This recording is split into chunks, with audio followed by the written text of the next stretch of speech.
Hi, and welcome to Wrongful, a podcast where we look at cases of potential wrongful convictions.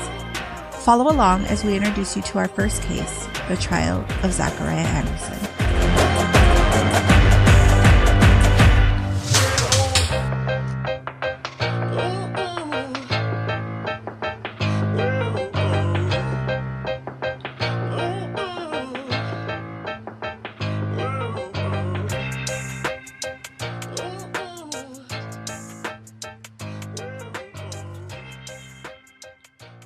A quick note before we start that I want to point out is that I think Zachariah Anderson is innocent and was wrongfully convicted.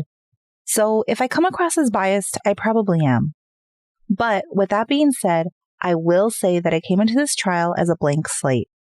I had no opinion, and really, if I'm being truthful, it was the title that Law and Crime had posted for the trial that really pulled me in. I mean, how could you not want to watch the obsessed ex-boyfriend murder trial? When the verdict was read, I was shocked that he was found guilty. The evidence that the state provided did not convince me of guilt, and I was actually left with more questions than answers, which led me down a rabbit hole where I found others who felt the same. As we looked more into the case, I moved from not guilty to completely innocent, and with the help of some great new friends, we decided that Zach's story needed to be heard. I do promise to be fair and present both sides of the trial, but please listen with an open mind and be willing to weigh both sides.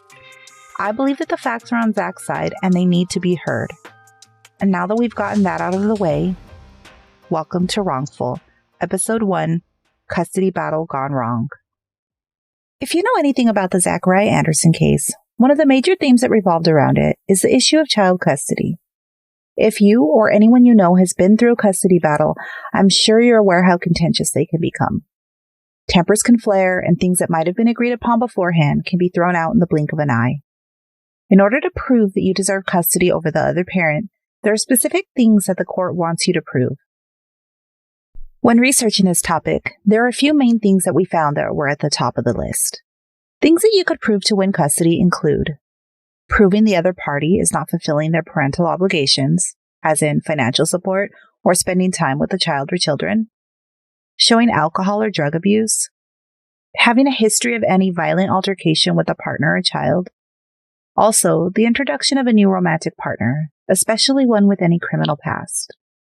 So, while probably not always healthy or right, it's expected that when a custody battle goes on, there might be some keeping score, if you will, and the lengths people are willing to go to prove these things, or even to create an illusion of these things, can be quite extreme. In the case we're about to review, you will see how what starts as a child custody battle evolves into something much deeper. In this episode, we'll be diving into Zach's background and through the dissolution of his relationship with Sadie Beacham that led to the accusation of murder. In court, Sadie was able to give her side of the story, so we'll be referencing her testimony along with the text messages that were in evidence. Since Zach was advised by his lawyers to utilize his Fifth Amendment and not testify, his story remains mostly unheard. We believe his side of the story is relevant to understanding and determining a fair view of the case. So, in this episode, along with trial testimony and text message evidence, we'll also be reviewing interviews with his family, some of Zach's personal journals, and police reports obtained through an open records request. Our story begins in Port Washington, Wisconsin. July 5, 1980, Zachariah Joseph Anderson was born to Barry and Mary Anderson. He was their second child, joining his brother Josh, who was just about a year older. The two would grow up very close, and there was even a time period where Josh would talk for a young Zach, who only wanted to communicate through his brother. They would be joined by an additional brother, Aaron. Unfortunately, tragedy would strike the Anderson family, and Aaron passed away as an infant. Barry and Mary's relationship became strained, and by the time their brother Solomon was born, the couple had split. The boys lived with their mother for several years until one day Mary walked out on the family. She moved to Texas where she started a new life. Barry took on the role of a single father, and from that point on, the boys were raised by him. The family struggled financially, and with Barry working to care for his boys, the brothers had to learn to take care of each other and continued to be very close. Here's a clip of Solomon Anderson talking about when their mom left. Mother left in 1989 and left us to our father. She basically put us on the phone in turn. with our dad, and then had us wait outside in the driveway, and for my dad to pick us up. So my brothers and I kind of trauma bonded. My eldest brother Josh, Zach, and I, we bonded together through some experience that other families don't necessarily have. My dad was married at the time, but shortly thereafter was no longer married, and we were raised effectively through those like key developmental years by a single father, and he did his best to keep us afloat and be there for us. But there's only so much that one man can do for three growing boys. So we kind of had the parallel to Alvin and the Chipmunks or Huey, Dewey, and Louie, as the cartoon characters, out of the late 80s and early 90s as three brothers, and it was it didn't come without challenges. We weren't well off. We worked really hard to try and build ourselves up and work together. Eventually, the brothers would gain a stepmother and 2 more siblings from their father. They would also gain 3 more sisters from their mother's subsequent relationships. Zach would graduate from Port Washington High School and go on to receive his associate's degree from Milwaukee Area Technical College. He spent time living in Colorado and California, but for the most part, Wisconsin was his home. Zach is known for always being the one to bring people together and working hard to develop those relationships. Here's a clip from Zach's sister Zenith regarding the relationship she developed with Zach. I've always described Zach as like the glue that held us all together, because when I reached out to them when I was really young, I talked to Josh a couple times, I talked to Saul a couple times, but Zach was the one who really made an effort to stay in contact through the years. We would talk on the phone. I think then we just had a lot in common as far as like music. I'm a musician. I'm a vocalist, singer, songwriter. And so he would call and he'd say, play me a song on the piano or play me a song on the guitar, or what have you been writing? And of course, then, and even now, anybody wants to listen to me, I'll sing and play for you, So we would just talk for hours. Zach was described by multiple siblings as an involved older brother. Was my brother that took me out with his own car, taught me to drive. He made sure that I got my temps and drove with me to work every single day. He got me my first job. He's the one that went out of his way to look out for me. When I was 18, 17 years old, he actually started a competition with me to try and save money. So he and I would stack money in the bank, and we were competing as to who could do it faster, because we had grown up without a lot. So had my permits. Zach taught me how to drive. I don't think he taught me how to drive, but when you have your permits and you have to get so many hours behind the wheel before they'll give you your license, he made sure I got all my hours. I got to drive everywhere that summer. And he actually was dating Sadie at the time. So whatever that trip was, it was the first time I had met Sadie. In 2007, Zach began dating Sadie Beacham, whom he met through a mutual friend. In 2008, the couple welcomed a daughter. To protect her privacy, we'll be referring to her as OA from here on out. Zach was over the moon about his daughter. If you watched the trial, one of the significant things that stood out about Zach was that he sported a man bun. This is very different from how he looked in his mugshot when he was arrested. He had a short, faded buzz cut, but it was not the first time that he had grown out his hair and wore it long. As a young child, OA was afraid of getting her hair cut. So Zach grew out his hair so that he could get his hair cut along with her, to make the experience less frightening. In 2015, the couple welcomed twin boys. Zach would be the first to say that he was not always the perfect father, but providing for his family has always been a priority to him and something that he was passionate about. He wanted to do better for his kids than what he had growing up. For this reason, he worked hard at the jobs he had so that he could help support them financially. One of these jobs was working at AT&T. This job took him on the road a lot. He tried to Skype with the kids when possible, and when he was home, he dedicated himself to them. He would stay at Sadie's home, and he and Sadie would continue to have an on-again, off-again relationship through the 13 years they were together. While working at AT&T, Zach injured his back, a problem that would continue to plague him and hurts him to this day. It was discussed several times throughout his trial. After leaving AT&T, he returned home to Wisconsin and began helping his brother Solomon, who was a general contractor, with his construction business. He would buy properties and rent them out. Zach was proud of his accomplishment of buying his own house in Mequon, Wisconsin. The house needed a lot of work because the electrical had to be completely redone.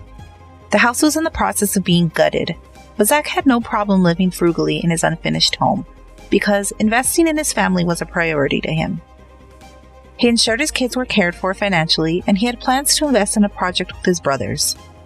And people made some comments about him living in squalor, and the reality is we gutted the house because there was a fire hazard, and we went to fix the electrical that was a problem. But instead of putting the walls back together, he said, there's not enough return on the investment.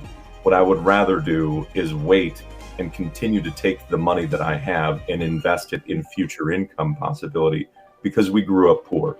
And it was an important aspect of how he thought and how we operated as a unit together. It was not necessarily about living in comfort or living well with the money that he had. It was very specifically about how to project the whole family in a more positive direction. He would fund the project to buy properties at auction, while Solomon, who worked as a general contractor, would fix them up, and they would turn them into rental properties. Zach's life was going in a good direction. However, his relationship with Sadie continued to decline. In December 2019, Zach and Sadie would have an argument that became very heated. We obtained the police report through an open records request. According to statements given in the report, Zach claimed that he and Sadie had come to an agreement back around Thanksgiving. The agreement was that he would be able to have the kids on his son's birthday and to celebrate Christmas. So, on December 24th, Christmas Eve, Zach arrived at Sadie's house to pick up the kids. When he arrived, Sadie informed him that their daughter OA was not at home, but was at Sadie's father's house. Zach informed the police that he and Sadie had discussed his feelings about not allowing OA alone with Sadie's dad due to prior allegations of inappropriate touching with another girl. According to Zach, this is when the argument began to get verbally and physically heated, as Sadie allegedly swung a broom handle at him. The couple continued to argue, and Sadie called 911. Sadie then said she went and called her daughter to let her know what was happening, which I'm not sure why she involved an 11-year-old child with the situation, but Sadie claims it was her daughter who told her to call 911. When police arrived on scene, they could hear arguing. They noted that Zach was holding his son and seemed calm, while Sadie was very emotional and screaming at them to get him out. Zach told police that he was there to get his kids, as they had agreed upon, while Sadie claims that he was never supposed to leave with the kids, just visit. In her statement to police, Sadie doesn't accuse Zach of any physical abuse, but claims he was verbally attacking her. The police take Zach into custody, but the Washington County DA office declined to prosecute the incident because the incident did not appear to have any physical confrontation between the two parties. Sadie requested Friends of Abused Family not contact her, and she did request a 72-hour no-contact order be placed against Zach, but did not want to complete the domestic violence information packet. And I think it's important to point out here that she never filed for a restraining order, despite the fact that she has alluded to this in Facebook discussion groups on social media after the trial. After this altercation, a couple months would go by before they decided to meet up to talk. In February of 2020, they decided to meet up to make arrangements with the children and set up a schedule. Each of them had also started dating other people. Zach was dating a girl named Christine. According to her court testimony, they spent many of their nights together hanging out and watching movies. Sadie also pursued other relationships. In mid-February, she would meet a man named Rogelio Gutierrez via Facebook dating. Sadie wanted to keep her relationship private, and it was through the kids that Zach started hearing this new name mentioned. In early March of 2020, Sadie went on vacation to Mexico with a group of friends. Instead of informing Zach of her trip and arranging childcare with him, she asked her friend Rebecca to babysit. During this time, an incident would occur that would be the first allegation used against Zach in his trial. Zach owned his own home, but did not have access to a washer and dryer. so Sadie allowed Zach to do laundry at her home. Zach sometimes worked long hours and would come at weird hours to do this. On one of those occasions, he would be coming back from a court appearance in South Dakota and needed to do laundry before starting a new job the next day. He came over very early in the morning, but found that Sadie was not home and was surprised to find Rebecca sleeping on the couch instead. Zach and Rebecca did not have a great relationship, so neither party was happy to see the other in the moment. Rebecca immediately called Sadie in Mexico and told her that she needed to call 911 or Rebecca would. Evidence in court shows that Rebecca called Sadie at 3:56 a.m. Sadie proceeded to call 911 and informed them that Zach was trespassing and was attempting to take the kids without permission. In a police report obtained regarding the incident, an officer went to the premises at approximately 4:40 a.m. and found that Zach was preparing breakfast for his kids. In his statement, Zach stated that he normally had permission to go to Sadie's house and do laundry as long as he let Sadie know. He had attempted to call, but Sadie did not answer the phone. Zach said that when he arrived at the house, the front door was unlocked, which concerned him because of the kids. They allowed Zach to obtain his laundry out of the washing machine and to say goodbye to the kids before escorting Zach off the property. There was no arrest made, no citation, and no orders were placed. The incident, as testified in trial, was supposed to paint the picture of an obsessive ex beginning his stalking campaign. But is that really the full story? Especially after having reviewed the police report regarding the incident. Looking at it in the context of what his usual activities were, is it really that out of the norm that he would have shown up just to do his laundry as he had many times before, and maybe was surprised and a little concerned that he was not included in the care for his children in the absence of their mother? Was this blown out of proportion when Rebecca testified on the stand? While still in Mexico, Sadie begins discussing with Rosalio how to get full custody of the children, as heard in this text exchange that was presented at trial. The part of Rosalio will be read by one of our editors, and I'll read the part of Sadie. Full custody might be hard unless you have a paper trail situation where it shows he's unfit. You can get primary placement. They'll grant him visitation rights every other weekend, but from what it sounds like, he won't follow through with. Keep a paper trail of it, then down the road you can go for full custody. It will also get the ball rolling for child support. I will, and yes, it might be hard, but I'm going to try. You need to get a calendar and start tracking every time he calls and attempts to spend time with the kids. Anytime he might buy something, etc. It will become very helpful. Maybe even try to backtrack as much as you can and track it. I have some things already documented, especially from the last incident. Rosalio also offers to stake out at her house that night. Babe, I can stake out at your house tonight like a detective, lol. OMG, you're so sweet. But seriously, I don't have the kids tonight. No, he can't come back to my house or he'll get arrested.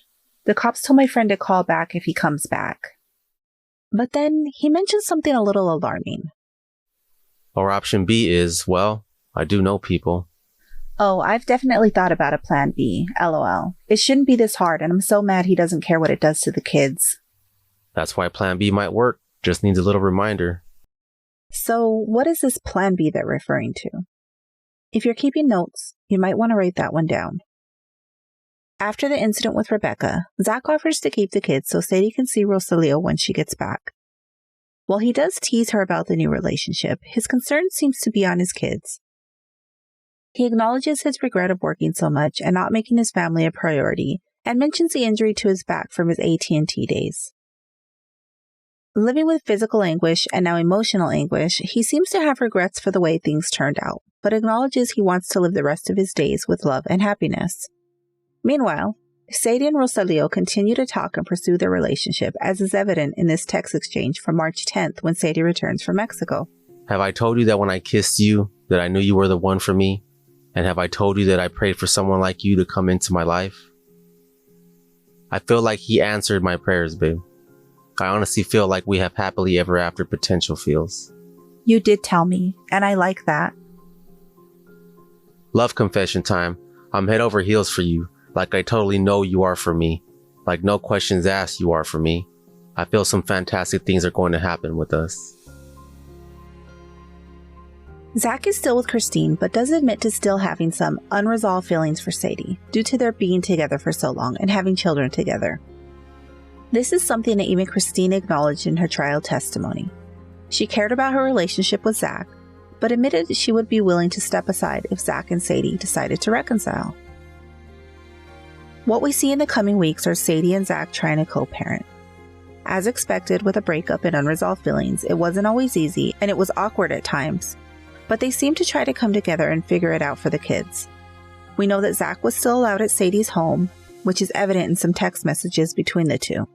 March 21st, she was surprised not finding Zach at the house when she woke up, and she texted him and asked him about it. "Morning. When did you leave? I thought you were going to stay." Good morning, pretty lady. I left when everyone fell asleep last night. Okay, but you fell asleep first. This suggests that Zach being over and even staying the night was not completely out of the question at this point. In fact, we know that Zach would go over as often as he could to help tutor their 12-year-old daughter. He was trying to stay involved with the kids as much as he was able. That same night, March 21st, Zach asked Sadie if she has a date with Rosalio later. She ended that text exchange with a "Good night, Z-Bear." You and Leo got date night tonight? What's the plan? Huh, good night. Good night, Z-Bear.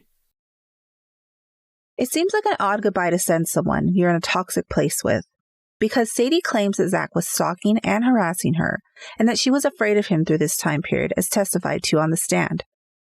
The same time period where she was inviting him over and continuing to use pet names. Zach also seems to be confused about this too. He told her the next day, March 22nd, in a text, "I don't have any fight left for you. I don't have any arguments. I have questions, some feelings. Good night, Sadie Bear. I love you." In the following clip, you can hear Zach's lawyer describe more text conversations between Zach and Sadie in March, where Sadie makes it clear she wants to make things work. March 24th, 2020, Miss Beacham receives a text from Mr. Anderson that says, "You got other dudes, and I am supposed to find someone who wants to spend time with me." The state says that the evidence will show that she's not trying to spark up the relationship again. But there's instances, and you'll hear the testimony, that Miss Beacham continuously refers to Mr. Anderson as Babe. His nicknames. On March 28th, 2020, she texts Mr. Anderson and says, "Good night, A-Bear." She continuously, from January 2019 all the way up to May 17th, 2020, says things like this. There were also instances where she expressed to Mr. Anderson that she wanted to give it another go with Mr. Anderson. On March 30th, 2020, Miss Beacham texted Mr. Anderson and said, and you'll hear this when she testifies, "I want to give us a chance, but I feel like I'm just going to lose the fight." The month of March came and went, and as we get into April of 2020, Sadie and Rosalio are still going strong. Here's a text message between the two from April 17th. Babe, I miss you. "I miss you too. I think I'm kind of falling for you, Rosalio." Following this, Zach and Sadie's relationship is more strained, as can be seen through their text messages. Zach expresses the hurt of how things have ended up and his frustration with the situation. Sadie is also frustrated with Zach and seems to downplay the relationship between her and Rosalio. Zach feels like she is giving him mixed signals, inviting him over to dinner and calling him pet names, then seeing this other guy and being elusive about it. We can clearly see this happening through text messages on April 22nd that were shown in trial. We stopped by to grab warmer clothes for heading to the lake house. Looks like you didn't make it home. Again. I'm about to be in a conference call in a minute. In short, I'm tired of all the accusations about where I am. You're really overly paranoid. I'm just at Becky's, you fool. Enough. It wasn't an accusation, it was an observation. Later that evening. Picking up Panda Express if you want to come over for a little bit. Let me know. Even later on this evening, the time's unknown. Rosalio to Sadie. What you doing, babe? 10 minutes later, Zach to Sadie. I still love you. Thanks for having me over. Good night. 7 minutes later, Sadie to Rosalio. Laying here, ready to go to bed, baby. 1 minute later, Rosalio to Sadie. Good night, sweet dreams. 2 minutes later, Sadie to Zach. Good night. XOXO. 2 minutes later, Sadie to Rosalio. Good night, Rosalio. During this time, Zach claims he was getting pushback from his daughter, who was unhappy that he was pursuing another relationship. Zach says that OA didn't fully believe that her mom was moving on and was angry with Zach that he was. Zach decided that he would show OA that her mom had in fact moved on. So on the night of April 25th, they drive to Sadie's home. They park next door in a bar parking lot that is next to Sadie's house. Zach and OA look in the window where they see Sadie, who has Rosalio over. As they leave, Zach pulls in the driveway to obtain information on Rosalio's vehicle so that Zach can look into the sky, since he presumed that he would be in his children's lives. Now, this story in itself can sound worrisome. Why would Zach take his young daughter late at night to spy on her mother? Why would he take information about his ex's new boyfriend? These were all things that were brought up at trial as the prosecution tried to paint Zach as an obsessed ex-boyfriend who stalked his ex and couldn't let her go. And while the manner in which Zach did this may not be something you agree with, we want to provide some context as to why he may have done this. Zach did not go there because he was obsessed. He went there as a way to reconcile things with his daughter so that she could accept that they were both moving on. Could he have done this differently? Yes, 1,000 times over, and he probably should have. But does this make him what the prosecution said he was? An obsessed stalker? There was also another reason Zach wanted to obtain information about who Sadie was dating. A situation had occurred that made Zach very concerned about the people who were around his children. To protect the privacy of minors involved, we will not be sharing these reasons, but it was relevant to know that Zach was on high alert and concerned about the people that were involved with his children. He obtained this info so he could look into Rosalio, who was anticipated to be in close contact with his children. This is why he would eventually create a file on his computer with Rosalio's name. Not so he could stalk him, and not because he was obsessed with him, but because he was doing his diligence as a father to protect his children and keep track of anything concerning that might be relevant to his child custody case. He made no attempts to disguise the folder. He used Rosalio's name as the file label. As far as keeping tabs on Sadie, Zach did feel that she spent a lot of times away from the kids, and as this is relevant to his custody case, it could make sense that Zach may want to keep track of the times where he is made aware of Sadie being gone. He was trying to protect his children, right? He was trying to get evidence to take to court to try and get them out of a toxic situation. This event would be discussed at length in trial, as it is the main piece the prosecution will present for the stalking charges. In future episodes, we'll be breaking down the testimony of Sadie and OA regarding that night. For the purposes of this episode, we will continue with the story. The following day was OA's birthday. The family had a birthday party. OA was angry with Sadie after witnessing the prior night and that her mother had in fact moved on. Sadie noticed this behavior and eventually OA would tell her what had occurred. Sadie was upset and confronted Zach. The couple argued about it and she accused him of stalking her. He denied stalking her. The couple proceeded to argue over this in an hour-long phone call. Sadie then goes to Rosalio with the situation. Rosalio is angry and threatens to go to Zach's house and break his legs. He also mentions that he knows people. Sadie and Rosalio then have a 3-hour FaceTime that night, and she gives him Zach's address, saying, "If he has yours, you should have his." Well, I guess if he has your info, you should have his. Please note this next message is deleted from Sadie's phone, but present on Rosalio's phone records. Zachariah Anderson lives in Mequon. Already figured it out. I did a little bit of Facebook investigations. I just went fucking off the rails on him a few minutes ago. Please note this next message is deleted from Sadie's phone but present on Rosalio's phone records. That's what I'm gonna do. I already reached out to old friends. I can be hands-free from this situation. Please note this next message is deleted from Sadie's phone but present on Rosalio's phone records. Just a good old ass whooping, maybe broken leg or something. For the record, only if you say it's okay. Please note this next message is deleted from Sadie's phone, but present on Rosalio's phone records. What texts? Please note this next message is deleted from Sadie's phone, but present on Rosalio's phone records. Then delete those texts from your phone. Please note this next message is deleted from Sadie's phone, but present on Rosalio's phone records. 6813 Highland Road, Mequon, Wisconsin, 53092. Is this accurate? Poppy no snitch. In reviewing Rosalio's phone, it's discovered that he navigates to Zach's address on the Waze app, although it is unknown if he actually went there at the time. Zach says in a text message on May 1st, "You always refuse to say we're done. You refuse to say it's over. You act angry with me for taking interest in someone else while you and Booger sleep in the same bed." During this text exchange, it's apparent that Zach is confused, angry, and hurt. He doesn't seem to be a fan of Rosalio based on the information he found out about him either. He is frustrated that Sadie refers to Rosalio as a friend when he knows that Sadie and Rosalio are looking for more. He tells Sadie in a text, "That is your choice, and that isn't something that I could offer you and I, a future together." Around this time, Solomon, Zach's brother, claims that Sadie was still coming to family functions despite Sadie testifying in trial that she felt harassed and stalked by Zach. Because on the weekend of, I believe it was May the 2nd of 2020, she came to my sister's birthday party. I believe that they left separately, but she still stayed and hung out. She spent time with our family. She was standing next to Zach. It's not like they didn't spend time together.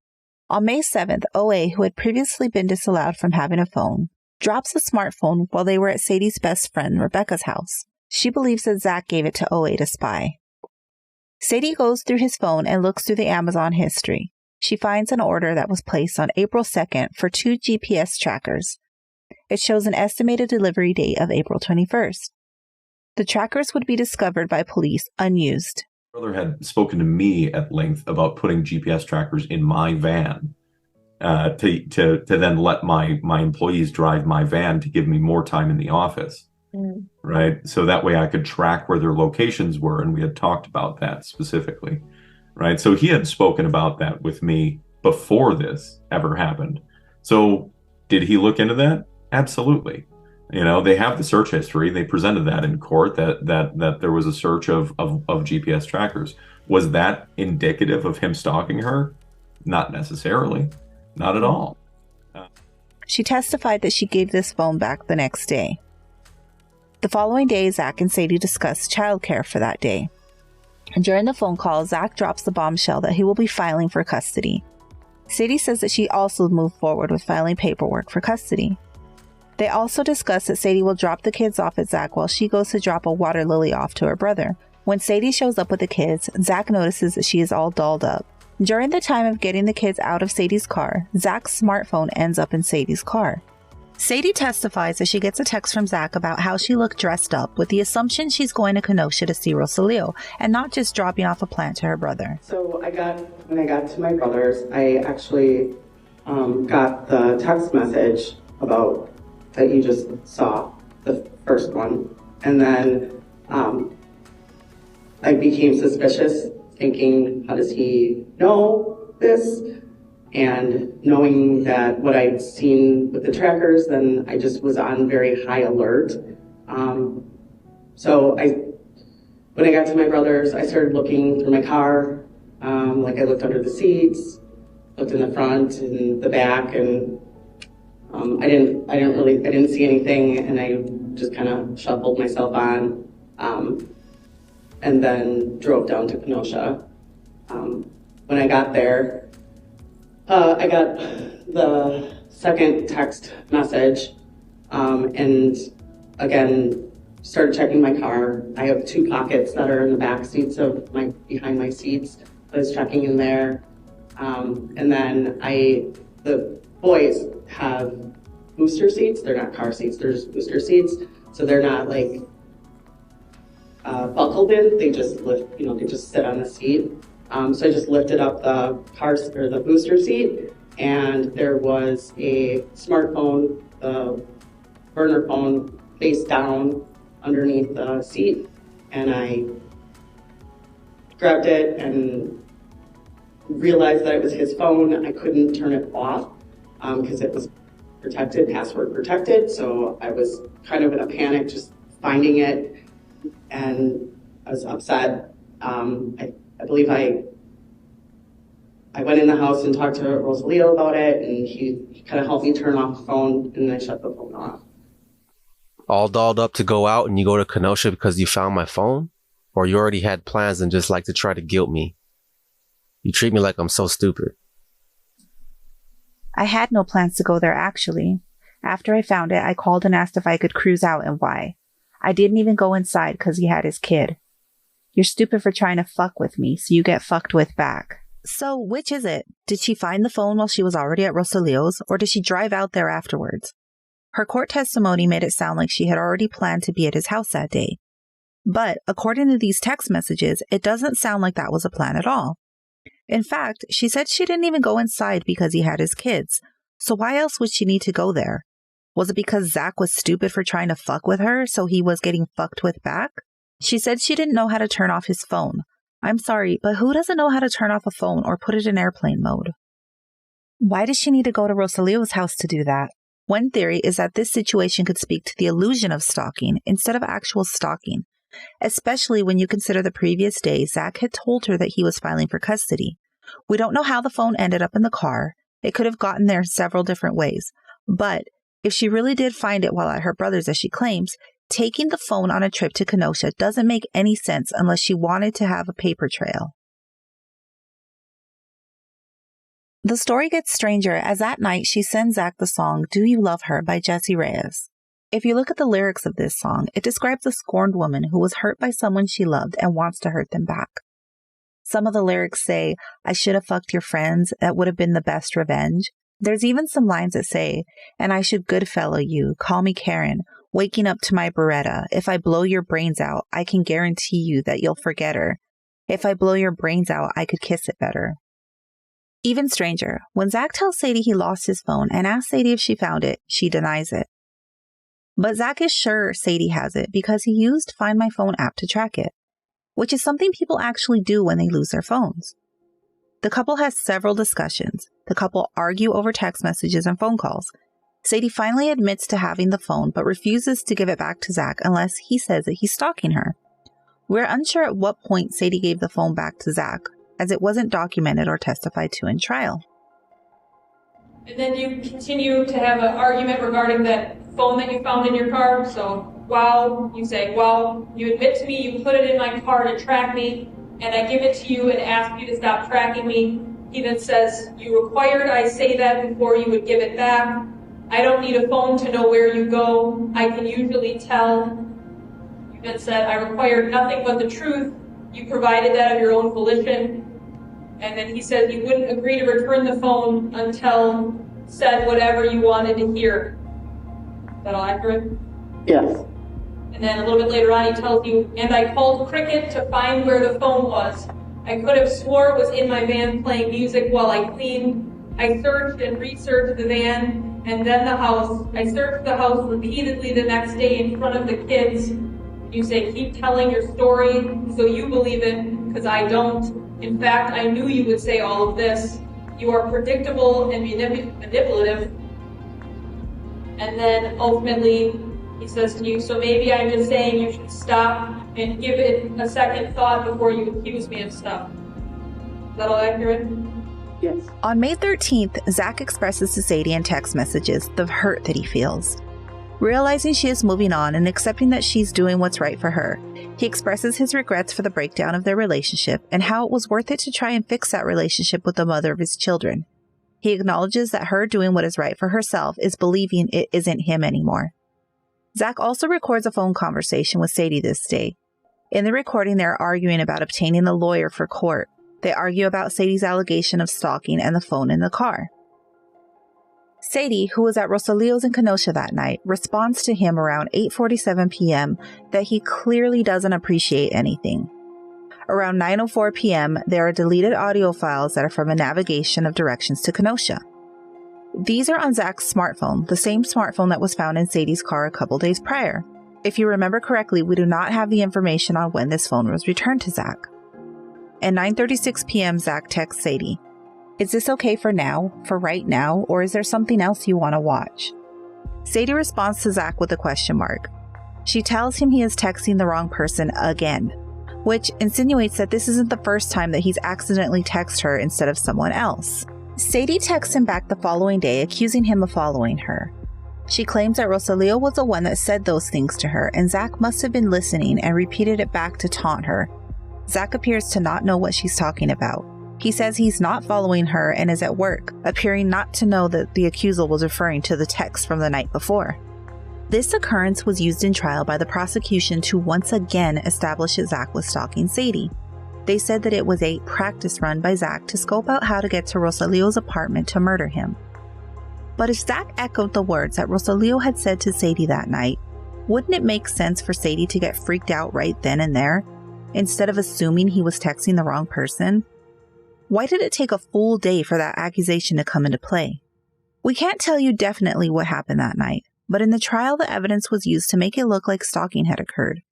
But did the jury consider what the illusion of stalking might look like? This portion of testimony was just plain and simple hearsay. It was Sadie's word that Rosalio had said these things, and there was absolutely nothing to back this up. We don't want to accuse Sadie of creating a narrative to frame Zach for stalking, but we believe that in looking at this case against Zach, it's only fair to consider both angles, which is why we have raised the questions we have. Not to disparage Sadie, but to consider multiple points of view. As we discussed at the beginning, people will go to great lengths to win custody of their children. We know that both parties were keeping records to try to prove the other party was unfit. The couple has demonstrated themselves to having been in a toxic relationship with one another. It can be easy to judge both parties for how they've behaved in these circumstances, but anyone who's gone through a toxic breakup or a contested custody case may be able to relate to the heightened emotions involved. So, did Zach stalk Sadie? Here is the district attorney himself describing what legal stalking requires. What needs to happen for a stalking is you need to have an impact that a reasonable person would have, and it's called, the part that we care about is suffering serious emotional distress, which means that you have to feel harassed or tormented, that a reasonable person has to feel that. The stalking statute also requires that the individual involved, the person who is suffering at the other end of that, also has to suffer serious emotional distress. In other words, personally feel that they have been harassed or tormented. Based on the evidence we've reviewed, ask yourself if you believe this meets the legal definition of stalking. Our episode concludes by picking back up to almost 1 week later, May 19th. Zach is at home with his girlfriend, Christine. Zach goes outside in his yard where he notices two unfamiliar men walking up his drive. Living in the country, having strangers approach you on your property is not a common occurrence. The men begin shouting at him and tell him that they're looking for Zachariah Anderson. Zach feels intimidated and doesn't understand what they want, so he says he's Zach's brother and asks why they're there. They are looking for their friend. But Zach feels intimidated by how they're talking to him, so he goes inside and calls the police. The police show up and make an arrest, but it's not the two men. Zach is the one arrested. Next time on Wrongful, who is Rosalio Gutierrez? We uncover the events that happened up to the day he disappeared and the allegations made against Zach. Bye everyone, and thanks for listening. If you like what you heard and want to catch our next episode, make sure to follow Wrongful on all your favorite podcast platforms, and don't forget to rate us. We would also love it if you would follow us on Facebook, Instagram, and X under Wrongful Pod. Keep the fun going between episodes by joining our Wrongful Podcast group on Facebook to see evidence, discuss episodes, and more.